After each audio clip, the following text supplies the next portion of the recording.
Kumusta mga ka-sports? NBA pabagsak na ba talaga? Napakadaming fans ang nagtataka kung bakit tila nagkakagulo na ang ilang mga teams. Sunod-sunod na kasi ang mga bintahan ng star players at mukhang wala pa ring makapuno sa iniwang trono ni na LeBron James at Stephen Curry. Sa video nito tatalakayin natin kung bakit tila nababawasan ang kasikatan at competitiveness ng NBA at kung totoo ngang nasa decline na ang liga. Kung trip mo po ang ganitong content, paiwan ng follow at pa-subscribe na din. Tara, simulan na natin. Simulan natin sa obvious. Napakatagal nang pinag-uusapan kung sino nga ba ang susunod na mukha ng NBA. Sina LeBron at Curry na nasa dulo na ng kanilang career. Parehong nasa mid at late 30s. At kahit magagaling pa rin, alam nating di na sila magtatagal. Pero ang tanong ngayon mga ka-sports, sino ngayon ang tunay na face of the league? Sina Luka Doncic, Jason Tatum, Ja Morant, or Antetokounmpo? Wala pa rin nagiging consistent global icon na kayang punan ang star power ni na LeBron at Curry. Sa sobrang dami ng stars ngayon, parang nawawala ang centralized fan focus na dati-rati ay nasa iisang player lang. Isang senyalis rin ang pagbaba ng excitement sa NBA ay ang biglaang bintahan ng mga teams. Tignan natin ang mga example.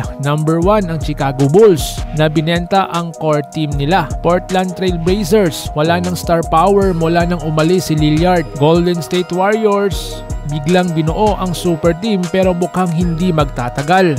Maging ang mga fans nagiging less engaged. Dati-rati abala ang buong mundo tuwing NBA playoffs. Ngayon, halos di na pinag-uusapan ang finals kumpara noong panahon ni na Kobe, LeBron at Curry sa kanilang mga prime years. Ayon sa ilang eksperto, ang NBA ay tila nawawala sa identity crisis. May mga magagaling na manlalaro, oo, pero kulang sa brand ang mga ito. Hindi gaya ni na LeBron na may narrative o si Curry na binago ang laro dahil sa 3-point shooting revolution. Maging ang marketing ng NBA ay tila nahihirapan sa TikTok era. Mas sikat pa minsan ang highlight clips ng college players o foreign players tulad ni na Victor Wembanyama kaysa sa buong NBA team mismo. Pero sa kabila ng lahat, hindi pa huli ang lahat. May mga batang stars pa rin na pwedeng maging future face ng NBA. Kagaya ni na Wembanyama, Shai Gilgeous-Alexander at Anthony Edwards. Ang tanong ngayon, sapat ba ang kanilang karisma at consistency para ituloy ang ligasiya ng mga nauna? Anong say mo dito mga ka-sports? Pabagsak na ba ang NBA o nag-a-adjust lang sa bagong era ng basketball?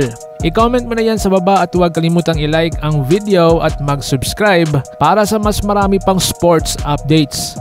So paano? Ingat po kayo.